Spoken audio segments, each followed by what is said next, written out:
forget those series, man, to be honest. Hindi ko makakalimutan yon, men. Dahil sa ginagawa nila, minahal ko ang Crossfire, tropa. Grabe. Grabe yun ah. Oh, man. Alright, map number 2 mga tropa. Oras na para tapusin ang labanan o meron pang isa? Doon natin malalaman yan. AAWM setup. Agad-agad nilabas dito ng Ubek Maniac, holding on to positions here as well. At syempre, mid-control ang nais nila. And syempre, the one who controls the mid. Controls the game. Ayan, so kailangan talaga nila i-control dito. At syempre, alam naman natin, ang gumugusto, Binibigyan. yan, kaya talaga bibigyan natin sila ng matinding laban, mga tropa. Ano ang panalo? Ay, ano ang operation? Manalo. Yan lang Yan. yun mga tropa. Diba? Ganun lang kadali. Mga Oo. crossfire. Kailangan mo lang ng words of wisdom sa mga viewers natin dyan. Pero ito nga, dahil medyo nalalapit na sila actually towards A, itong mga players ngayon na Matt Jess, still, wala silang info na makuha at all from Ubek Maniac. Wala talagang paramdam. Pero dito ngayon, mga tropa, kailangan nga nila magparamdam. Pero may matatamaan ba yung nade niya na walang tao sa kanan niya? Pero dito naman ngayon sa side nga ng UM, lahat sila kalmado lang. Inaantay nila yung aggression ng mga players ng MJ ngayon. At least si JJ, di ba? Sinabi na nga natin kanina na in terms of him, in terms of performance nga pala din sa ating first game, medyo hindi ata din talaga siya nagpakita ng isang matinding X-factor doon. In terms of kills, Pero ngayon si JJ, getting that first blood already. Exactly. And tinanggalan niya pa ng buhay yung mainit na player para sa side ng MJ. And speaking of mainit, Dolph, really, when it comes to the damage and the hold, maaasahan mo talaga siya. At syempre, nandyan na naman yung trade na sinasabi natin. At galing yun kay No, which is always makikita mo sa team fights, lagi siyang present. Grabe, no? Parang nandun siya for him to say no onto his opponents. In terms of utilities, everyone is actually really flying na on the side nga ng Ubek Maniac. I mean, oh, look at that. KLB will catch one. I mean, good Mamba opening out for na. themselves. Mamba out na. Hit and run lang. Kumbaga, makakadalawa pa ata. Si A7J sumisili pa. Okay, mamba out na ulit. Kumbaga, mamaya na kayo pumasok. Kasi number 1, at least, -1 utility na agad yun, bes. Ang tawag doon, warning shot para sa pangalawang Ayan. papasok sana na player Oo. coming in from Madness dito, no? And na-warningan nga sila dito dahil matinding flash play ang gusto nilang gawin pagdating sa mid, but there's 3 people controlling this. It's gonna be a lot of firepower na dadalhin nila, but that's such a good nade na nasalo ni Dolph doon. Diyos ko po, man. Malakubi ang datingan niya. 4 versus 4 already. It's all up to JJ. Trying to lead the cavalry of Ubek Maniac for them to catch one. Pero meron din tao sa taas. Pero KLB muna makakapitas ka na isa. Pero pagdating naman dito lang sa Bidges ko, KLB nakapitas pa. Frey opening up themselves para nga makapasok dito ngayon sa site na to. Pero Frey nakabawi pa with UK. KLB, the only man remaining on a 1v2. We're gonna get to see kung paano ba nila to sosolusyonan. Lahat sila nasa A na. Pero KLB hinahabol siya. C4 dropped. Tingnan natin anong rotation ang pinaplano ng parehas na members ng kanya-kanyang mga team dito. Dahil yung ikot mula kay Frey, hindi niya mararamdaman na nandito na si KLB. Paunahan na lang to makakita right now. And syempre, nilalaro nila yung kanilang mga posisyon. Ayaw nila na makita yung angulo na yan. But this angle, Frey got spotted out. At kaso nga lang, yung pistol, yung AWM, hindi tumama parehas. Unfortunately for Ubek Maniac. Yeah, at least ang matches dito, kalmado lang sila do. I mean, of course, pwede naman talaga sila dito na hindi muna talaga pumasok kasi they know kung gaano rin ba kasolid ang depensa dito sa mapa na to. And for the side of Ubek Maniac, at least yung mga pre-fires na yun, yung mga damage na yun being dealt by these players, kalaban nga kay A7J, damage them for themselves. Yung ulo nakita, wallbang madala, nilabas yung pistol, makukuha ba niya? At yun na nga. 3 is down for MJ. Ang bilis na kills coming in from Ubek Maniac right here. Hindi na nakareact yung ibang mga members dito ng Magus na gusto sana makakuha ng trade kahit papano. Tumampi ng kaunti yung nade and KLP will just secure that round coming in from the pistol as well mula sa kanya. It's a 2-1 kahit pa paano, hindi naman nalalayo yung scoreline. At saka mas mabilis yung take ng mga players natin ngayon, Oo. sa pagdedesisyon nila. At least, after all, they knew what to do anyway. I mean, syempre, magkakaibang mga playstyle to, but with this playstyle, at least talagang sinasabihan din sila ng Ubik Maniac. Sa totoo lang, I mean, mabilis yung adjustment nilang dalawa, kumbaga. Super bilis. I mean, reaction eh. 'Di ba? Kailangan mo mag-react na mabilis. Ano yung nangyayari? Kailangan, sino ba yung magti-trade? Fast yun pag Malamang. But I feel like, syempre, para sa mga teams na mas matagal mag-decide, di ba? There's also that bigger chance na, of course, lurks come in, mayroon ng maglalakad, maghahanap ng space. But, majority of the time, yung mga teams natin, walang galawan kapag patience play yung nilalaro ng BL side. Nag-aantay lang din sila. Yan nga talaga hindi pa nga rin talaga sila gumagawa dito ng kahit anong movement para nga mabawi nila to mga tropa. Pero right at that moment, Ubik Gaming, hinahanap nila yung mga kalaban nila. They're on a hunt. Kumbaga, ang Ubik Maniac dito, sila ang Predator at MJ ang prey nila. Pero of course, sa kwento ng MJ, baliktad yung kwento na yon. At tignan natin kung talaga mahahanap nila mga kalaban nila. And tamang jumping lasso nila, pinapakita nga ni JJ kasi isang ulo na makita niya, magre-react na agad for sure yung mga kakampi niya. Nade? Meron ba matatamaan? Mukhang wala so far. And may isa silang malalim na player actually pagdating dito sa isang site. And the others also just reverting back, rotating around as well, respectively, alongside their teammates. And yung C4, medyo nasa side na nga ng A kahit papano. A7J looking for space. And this is already the rotation mula dun sa lurk nila kahit papano as well. Makukuha nila dito ng sama-sama itong side. Ang kaso, kaya ba nilang tapatan yung mga nag-hold dahil si No naka-double kill na. Oh no, it is actually really bad for them though. Pero look at Loy. All my remaining, tatlo pa ang katapat niya, pero no, he got opportunity for him to take one down. Kinuha niya, 3-1 na mga tropa. Ubik Maniac, I mean, as you can see dun sa body, nila, parang they're actually feeling it already na they're really confident on taking down MJ. May comfortability na nakikita, no? There's just a lot more faster movements coming in from the players. Siguro hindi lang tayo sanay dahil tagal-tagal. Yung kanina, KLP though, successfully taking one down. Ito na yung smoke niya, tapos reposition muli. And ngayon, at least, kumbaga, ang tawag doon, Bessie? Hit and run. At yun nga ginagawa nga niya. Reposition already is being up na dito nga sa Ubik Maniac. Nade not gonna catch one pero kamuntikan na yung isa. Diyos ko po, kitang-kita nakasilip sa bintana. Window? Meron pa ba? Nag-aantay lang din siya kung meron pang next na dadaan eh. Again, it's a double AWM, it's a double sniper. So, expect mo na maraming waiting game dito para sa side ng Ubik Maniac. But it's working out. Anyway, it's 3-1. At 4 na lang ang natitira for matches that's still looking for space and still has to clear every corner. This is scary for the side of MJ kung nahuli pa nga sila to the fact na sila is medyo talagang mababa na rin yung HP niya onto that pop flash, not gonna catch anyone. Pero look at Dolph, man, sobrang laso na to position nga ni Dolph. And nabawasan ba siya? Oo, pero pwede ba siya makapatay dito? Napakadaming nades, man, 3 nades ang sinalo ni Dolph, pero buhay pa siya. Matibay yata armor neto. Just kung Hindi ko alam kung saan gawa. nakabangard Oh, matindi-tindi. Hindi siya Abangard siya, natatamaan. Nakakaiwas siya kahit papano. 4 na push player.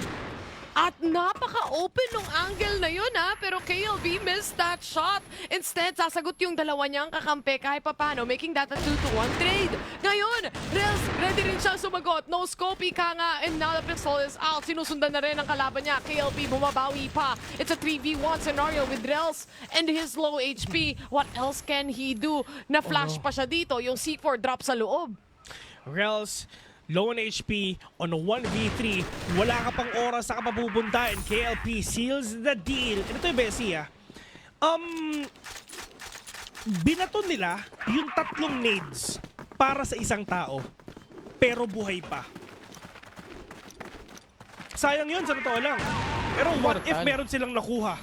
Wala, gawa ata sa vibranium yung armor ni Rels kanina eh. Pero ayun na nga. Babasag. Oo, pero oh, Diyos ko, lahat na nasa digna mga tropa, bigyan na ng tubig to. KLB nakapitas pa ng isa, A7J ang natitira. KLB ang magkasama. Pagsabi ni KLB, tama na. 1 to 5. Parang nag-all chat sila. All mid tayo, guys. Oo. At ganun ang nangyari. Ganun yung naging round natin. Makikita mo naman na trade after trade, fight after fight, yun ang ginagawa ng Ubik Maniac dito. And they're willing to do that. Ang galingan nila mag-adjust actually na slow play man, mapa-fast play man, they still pull it off. Tatawa ako dito kay Direk mga tol. MZ pagkasile, pero yun nga lang kamunti ka na. Pero KLP wala siyang pakialam, lalaban pa rin siya. Flash coming in. Pero also a smoke right in front of this sniper position. No and Dolph, KLB, lahat sila nagtatrabaho sa kabilang dako nung mapa natin. At si Loy na lang ang naiiwan. Halfway there pa yung buhay niya, pero nabuhay pa rin siya. Ito Loy on a 1v3. Let's see if they can actually dream. But ang problema, no. Literally says no to him though. 1 to 6. I mean, to be honest, wala nang retake na nangyayari. Pinupush na ng UM eh. Yung sinabi natin kanina, they're feeling it. Man, ito yun. Ito exactly nga Body yun talaga. movements pa lang. You know, the double kill from No, para bang nag-align na mismo yung kalaban niya at hindi niya na kailangan mag-adjust ng spray pattern at that point. Low HP man siya, but he was able to pull off 2 kills at low na low pa si A7J. Pero, Palit muna. no, super low, together with A7J as well. Pero dito sa approach na pinapakita nga ng UM, with that aggression kanina, nag-step back sila. Mamaya na lang daw kasi malay mo hindi to ina-expect ng mga kalaban nila. Nagpakita si Loy pero yung position ni JJ sobrang lason. Nagpakita, lumabas si Rels. Diyos ko, duguan pa. 2 versus 2, lamang ang UM sa HP. Lamang nga ang UM sa HP dito pero lamang din naman sa space. Kahit pa paano itong matches dahil still have control over that. I think iikot ata sila pabalik ng mid. Now this is gonna be scary dahil may nag-aantay na sa kanila na isang player dyan at si KLP yun. Ready yung pistol niya at yun na nga, dalawa ang tumumba. Wow. It's a 6-1 and make it a 7-1 actually. This is the last round of the first half, Bessie. This might be one of the fastest games na nakita natin so far. And ito pa yung mapa na to, ha? Ito pa yung mapa, compound pa. Pero ngayon, Nade, not gonna catch anyone. Pero look at that, the aggression of UM. Dire-diretso na papuntang mid. Mga tropa lahat sila talaga tinatry na i-cut off nga rotation gagawin nga ng mga kalaban nila. Pero pag hindi naman sa MJ, lahat sila nagpupush na. Free, inararo yung isa. KLP, manahimik ka muna. Pero pagdating naman dito, Dolph and JJ, sila ang magkasama. Pero pagdating naman sa gitna, babalik sila. Sino nandyan? Nag-aantay na. No, nandyan na sa gitna. With an off angle, will catch one. Pero makakadalawa pa ata, pero hindi na. Pero lahat sila, saan ba papunta? Buta na lang sa kabila. Pero yung rotation na gagawin nga ng mga players nga ng UM, pagpunta na rin sa kanila. MZ, catching one. Dolph, siya naman ang papakita. Kukunin yung pwedeng hindi. Sumilip. Kinalon. 7-2. Kaso, it was a 2v1 eh. So at the end of it, syempre, lamang yung kabilang side pagdating sa number of players alive and also making sure na for Ubik Maniac, ang daming initiating fights pagdating sa mid nila, no? Pagdating dun sa control. Kaso nga lang, MJ, they know better na kaya rin nilang matapatan to. It's really about the gunfights that we're looking at kung tatama ba. Makakita tayo ng mga cheeky angle, ng cheeky positioning, pero madalas, mabilis din natitrade yon actually. This is actually na talagang sobrang interesting kung paano bang approach ipapakita dito ng UM. I mean, for themselves, talagang sobrang aggressive nila, no? I mean, they're comfortable, they're confident, and for themselves, talagang all you need to do is talagang diretsuhin nyo lang na hindi na makakagalaw yung mga kalaban nyo. Let's see though, dahil nagbago bigla yung pacing. Dahil syempre, matches naman ang dumidepensa dito. At Ubik Maniac, kailangan pumasok ng mga sides natin. Clearing out, left the corner para kay JJ dito. so far, wala pa naman silang nakikitang kalaban. Puro mga utilities ang nakakasalubong nila. And talagang nag-aantay lang yung MJ na pagpasok nito, naka-ready na yung nade ko, naka-ready na yung AK ko. And for themselves, tamang echoes muna sa may Gedli. Pero pag silip naman ni MZ, wala siyang nakita kahit isa. Yung mga players ng UM dito, ibang klase ang approach sila. Medyo mabagal muna, tapos biglang papasok, dire-diretso, gagamitin ang mga utilities nila. Pero on to the side naman dito sa mid, Bessie, talagang tinatry nila na makapick off ng isa. Pero to the fact ang MJ dito, hindi talaga nagpapakita kasi hindi naman nila kailangan makita mga kalaban nila.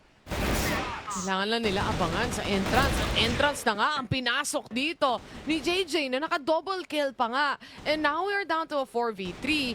Yung C4 iikot at magre-revolve around here as well. Makakapag-set up na siya kahit papano. Rotations coming in from MZ and Rels paparating pa lang. At ngayon, tamang side swing lang kung sakaling merong makita. Jiggle pick muna sa Gedli pero KLP already has that positioning. And kahit yung mismong Link, kahit yung mismong dito, taas, mapapatay pa rin yung huling player.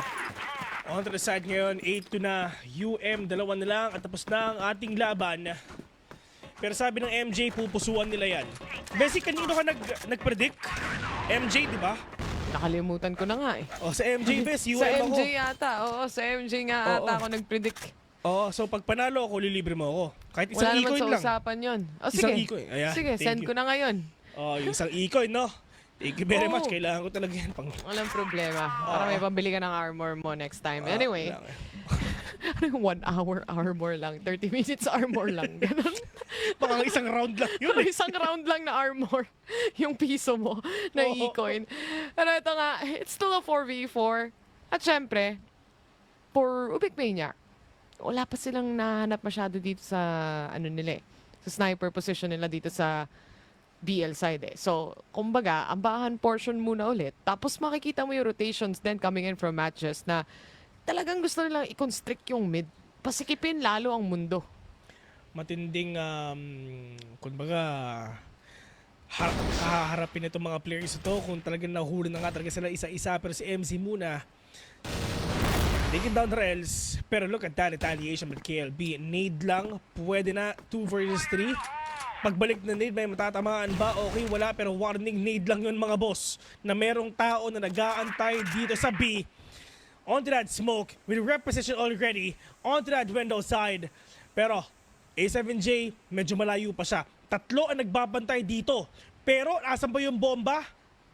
Hawak pa nila. Dolph. O, ni Dolph. Naka-Dolph pa naman. At saka 2v3 pa to. So anything is possible. Anything is open at this point.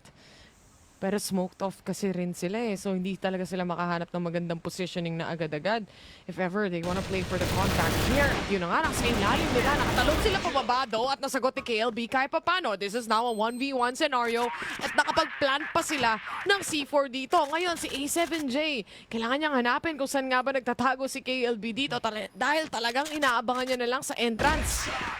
That's the shot. Medyo scary talaga to because UM men, they're in the match point already. 1 more round at tapos na ang ating gabi. Dito naman ngayon sa side ng MJ, medyo mahaba-haba pa ang hahabulin nila. Literal na pito pa, tropa. Pero ngayon dire-diretso na sila.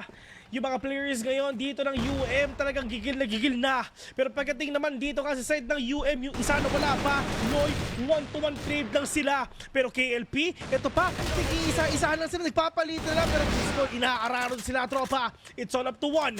No, on a 1v2.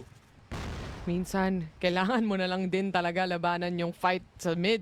And it really depends kung mananalo ka sa fight na yon o hindi. And so far, para sa team natin na match point na, hindi sila nanalo sa manpower advantage pagdating sa mid-take na yan. Now, si No is gonna be left alone trying to find space, especially with the C4 dropped right smack in the middle of the map. Paano ito kukunin? Try to isolate the fights, Bessie. Open pa yung thought na maklush ni Noto. On a 1 versus 2, si Rez nasa likod niya! 9-3 already. Pero with that round, then lahat talaga literal na nasa mid lang. Oo. No, kumbaga, everyone's game at this kind of scenario, di ba? Lahat kayo makikipaglaban sa mid. Maraming, for sure, tatalon na nades dyan na nakikita naman na natin ngayon, pati mga flashes. Pero also, ang mga importanteng pick-offs dito ay nagmumula na rin sa Gedli. Kaya medyo lumayo na rin dito kahit paano ng Ubik Maniac sa mid-control na yan. Dahil lugi sila eh. Natatalo sila kanina dun sa mga engagement fights. Nag-step back sila ng konti lang eh, no? Pero andito pa rin yung aggression na pinapakita nga na dito kasi hindi nila pwede makuha ngayon space na pwede nga nilang kunin dito lalo na ng MJ. Kasi if ever nawala ng space dito ang Ubik Maniac, lalo na pag nahulog nga yung C4 dito, it's gonna be close to impossible for them to get that clutch play if ever, like, kung ano man post plant or kung ano man nasa isip nga nilang gawin, kung ano mangyari nga dito sa game na to, sa round na to. A minute 30 seconds in, utility play, someone's actually trying to creep up slowly. If ever nag-push ka dito, high-low positioning, swing! But JJ with a 2K, KLP with another one right now, putting it out 4 versus 2, MZ and Rails, sila ang natira. Hindi masyado nag-connect yung mga shots ng mga players ng MJ dito. They had also the positioning na para makuha yung spray down na yon. But the strength and the manpower, kung sabay-sabay nga naman talaga, papasok ang Ubik Maniac, paano mo pipigilan? The still didn't kill anyone, but the pistol will. At sasagutin yan ni JJ. Ngayon, mapupunta tayo sa 2v1. Post-plant na to para sa side ng Ubik at tapos na ang series natin dahil Ubik